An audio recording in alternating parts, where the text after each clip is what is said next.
जिन संख्याओं को हम बटा बटी के रूप में या p बटा q के रूप में या अंश बटा के रूप में लिख सकते हैं वे परिमेय संख्याएं कहलाती है। ये हमने पिछली कक्षा में पढ़ा था। हमने पिछली कक्षा में ये भी पढ़ा था कि परिमेय संख्याओं को कैसे जोड़ते हैं, उनको कैसे घटाते हैं, कैसे भाग देते हैं और कैसे गुणा करते हैं। चलो ये सब हम पिछली कक्षा में सीख चुके हैं। आज हम सीखेंगे दो परिमेय संख्याओं के बीच तीसरी परिमेय संख्या कैसे ज्ञात की जाती है। इसका सीधा सा एक तरीका है कि दो परिमेय संख्याओं के बीच तीसरी परिमेय संख्या ज्ञात करने के लिए दोनों परिमेय संख्याओं का माध्य निकाला जाता है। माध्य कैसे निकाला जाता है?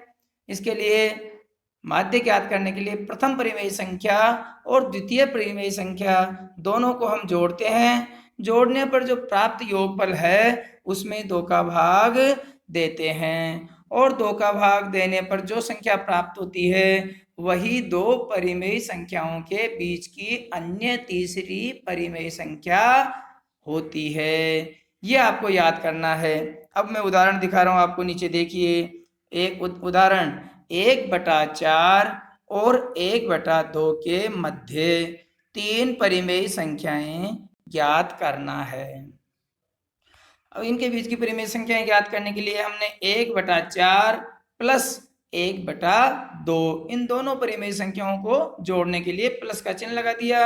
आपको पता है परिमेय संख्याओं को कैसे जोड़ते हैं? लसाअ निकाल कर। हमने यहाँ लघुत्तम समावर्तक 4 आया, इसका लसाअ। अब 4 का भाग 4 में दिया, कितने बार गया? 1 बार। 1 को ऊपर वाले 1 से गुणा किया 1 प्लस 2 का भाग 4 में दिया 2 दूनी 4, 2 को ऊपर वाले 1 से गुणा किया 2 एकम 2, हमें संख्या प्राप्त हुई 1/1 प्लस 2/4।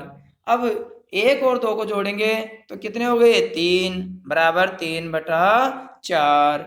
इन दोनों परिमेय संख्याओं का माध्य हुआ 3/4। अब बीच की परिमेय संख्या ज्ञात करने के लिए इस प्राप्त योगफल में किसका भाग देंगे? 2 का। तो आपने पिछली कक्षा में पढ़ा था परिमेय संख्याओं में भाग कैसे देते हैं? भाग के चिन्ह को गुणा में बदल देते हैं और अगली संख्या को उल्टी कर देते हैं।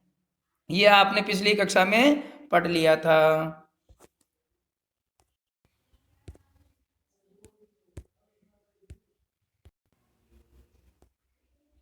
अब देखिए आप 3/4 जो हमें माध्य प्राप्त हुआ था उसको हमने विभाजित किया किससे? 2/1 से। नियम है ये, जो भी योगफल प्राप्त होगा उसको 2/1 से भाग देते हैं। तो हमें योगफल प्राप्त हुआ था 3/4। इस 3/4 को हमने विभाजित किया 2/1 से। आपको नियम का पता है, जब हम किसी एक परिमेय संख्या में दूसरी परिमेय संख्या का भाग देते हैं तो भाग का चिन्ह गुणा में और अगली संख्या अपोजिट हो जाती है। तो 3/4 भाग की जगह हमने कर दिया गुणा और 2/1 की जगह कर दिया 1/2, उल्टा कर दिया। अब गुणा में ऊपर ऊपर की संख्या गुणा हो जाती है और नीचे नीचे की संख्या गुणा हो जाती है। 3 को 1 से गुणा किया तो 3 एकम 3 और 4 को 2 से गुणा किया तो 4 दूनी 8। हमें 1/4 और 1/2 के बीच की जो तीसरी परिमेय संख्या है वो क्या है? 3/8। ये देखिए पूरा तरीका। तो हम एक बार फिर कह सकते हैं कि हम प्रथम संख्या 1/4 और प्राप्त 3/8 का माध्य निकालकर उसमें 2 का भाग देंगे।